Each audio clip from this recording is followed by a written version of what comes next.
Hello everyone. Language sometimes develops in very strange ways, and we can sometimes see that in individual words.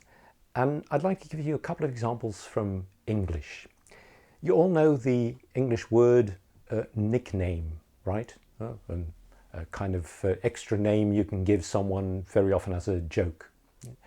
And yeah, nickname, we all think that starts with an N. Well, in Middle English, it didn't start with an N. It was actually an eek-name. Eek, at that time, meaning also or additional. You can compare it to Dutch, if you know Dutch. We have the word ook there. Eek, ook is basically the same word. So, an eek-name was what we now call a nickname.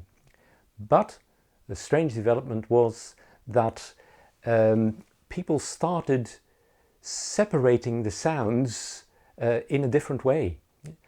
Rather than thinking of an and ickname, they started to think of a nickname, and that stuck. And so now it's become a nickname.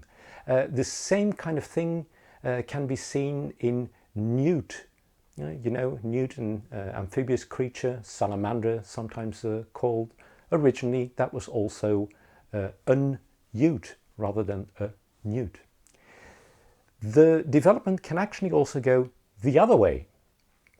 If we look at the present-day word umpire, in English, someone who judges the rules in a game. For instance, in tennis, you've automatically got an umpire also. Well, that actually originally comes from French, nonpere, which in Middle English became numpere, numpere, a numpere. Well, again, the word boundary shifted and it became an oumpere, an umpire. Same goes for apron. Originally that was a napron. The same for an adder, a kind of snake. Originally that was a nadder. So you see, sometimes words that are very familiar to us and of which we would think that they had always been the same, actually started out slightly differently. Let me now go to something that relates more to spelling.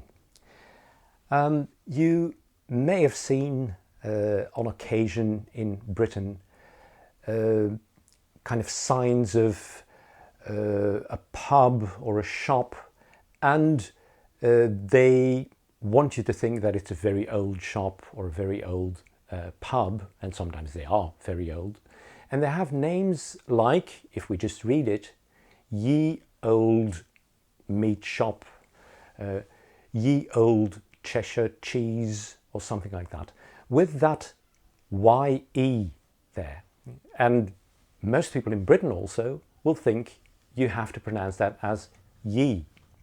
Well, that's not correct. It's not really a Y. Originally it was another symbol called a thorn. And a thorn was used to spell the TH combination. The way it is still done in, for instance, Icelandic today. They have two different symbols, a voiceless th and a voiced the. They have two symbols for that. And for the voiceless th, they still use that thorn. Now, later on, that developed because in sloppy writing, that thorn became ever more similar to a Y. And so people started thinking that was the actual symbol for the. And you ended up with signs like Ye Old Cheshire Cheese, which actually should be read as the old whatever. All right, I thought that was interesting. I hope you found that as well. Please leave a comment below. Bye.